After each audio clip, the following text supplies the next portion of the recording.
I mean, there's such a deep conditioning, I think, in our healing, our transformation, our awakening, whatever our favorite word is going to come primarily through thinking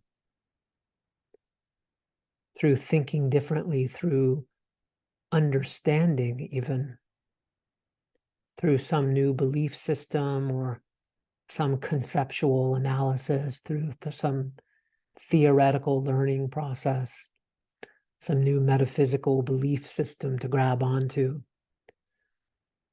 which of course can all be helpful and supportive. Nothing wrong with those things, of course. But in my experience anyway, so much of our habitual thinking,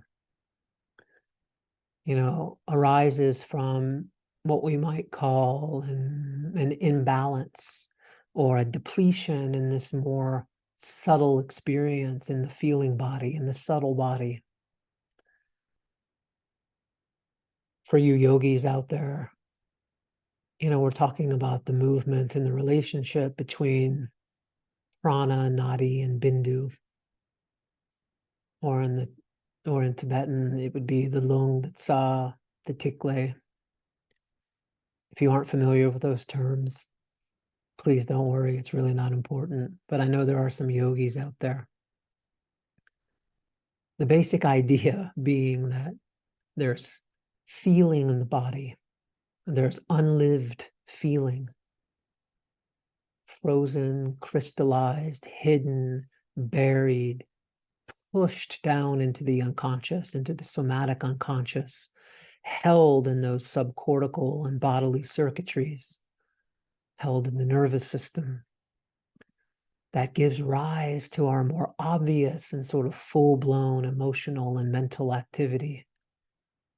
Underneath a full-blown emotional experience of anger or sadness or fear, there's a whole world of subtle feeling experience that gives rise to that emotion. And it can take some real slowing down and some re-embodiment, to really work with that, which all of us can use, which all of us need. The truth is that we live in a basically disembodied world, and we just aren't trained to do that. It's really going against the sort of collective status quo, the matrix, to reopen and to reawaken the body.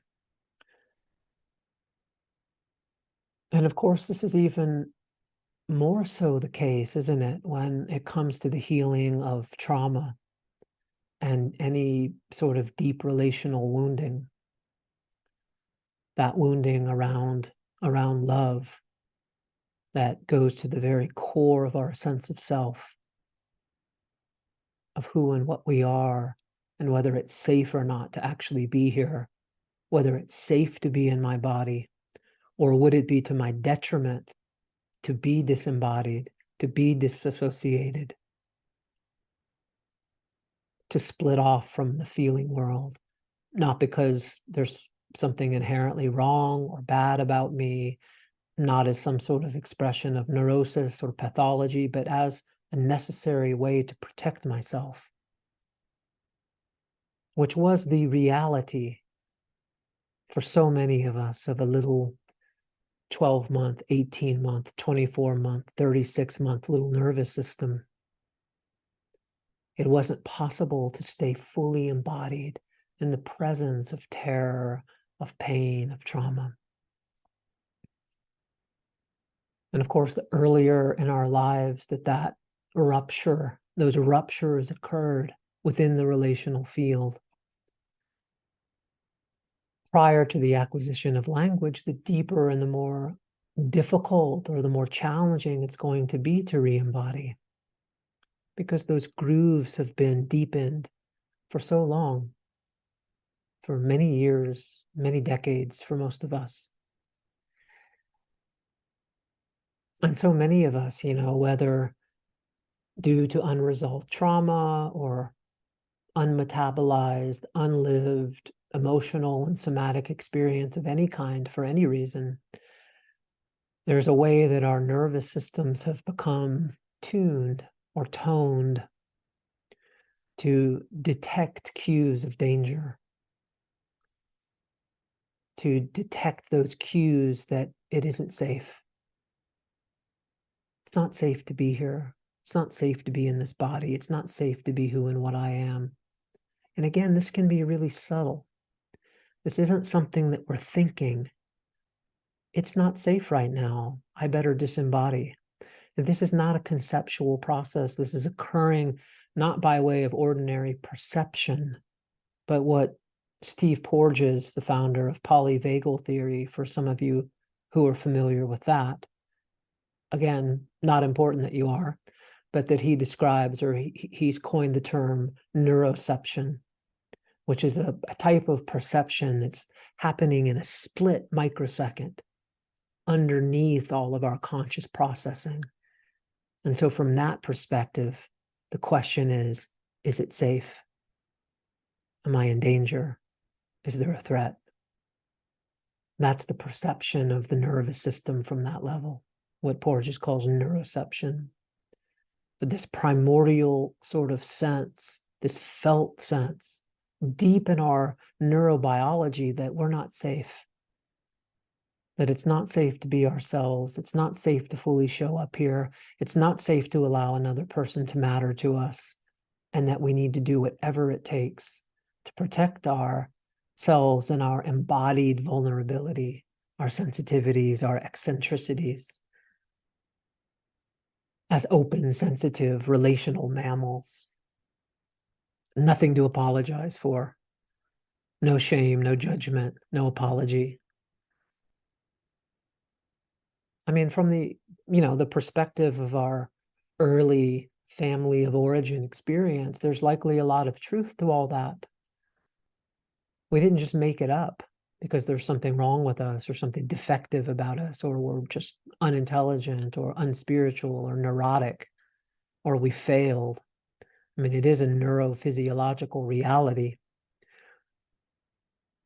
And for each of us as an open, sensitive human being, there's a way that we've encoded neural circuitry, which has become organized around that response to some sense of inner danger, some sense of inner threat.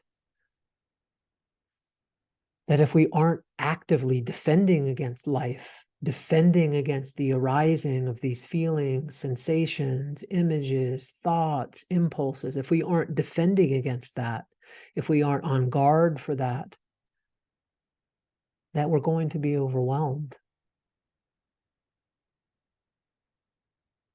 And so you might just sense the exhaustion, again, at a subtle level for most of us, but at a gross level for some or many of us.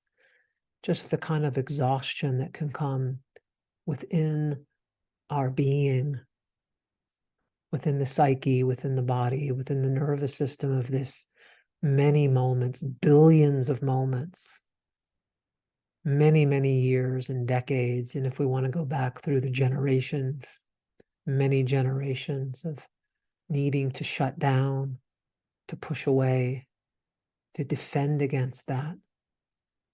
So this is it's just important to acknowledge that this is the reality of the human person from a neurobiological perspective and a perspective of psyche.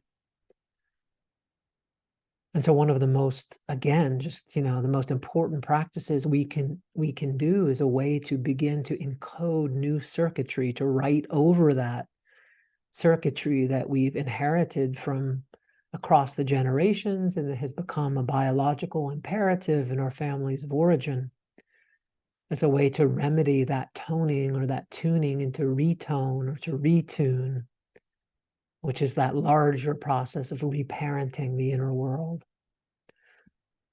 Is to take that time each day, throughout the day, when we wake up in the morning, when we're making our breakfast, when we have a few minutes on the train or in our car, maybe not in our cars, on a break at work, as we're falling asleep at night. And just whenever we might remember, just to really slow down, to take a few deep breaths from the belly, to allow our awareness to drop out of the mind, out of the left brain, knowing we can come back to it. There's nothing wrong with it. It's totally necessary. But just for a few moments, feel our feet on the earth, and that subtle aliveness in our hands, and attune to the state of our body and our nervous system.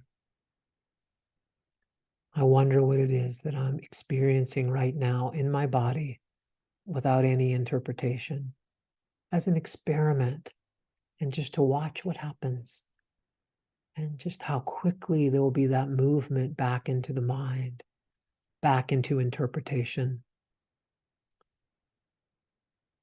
And then we just notice that, and very kindly, very gently, we say, thank you for your input.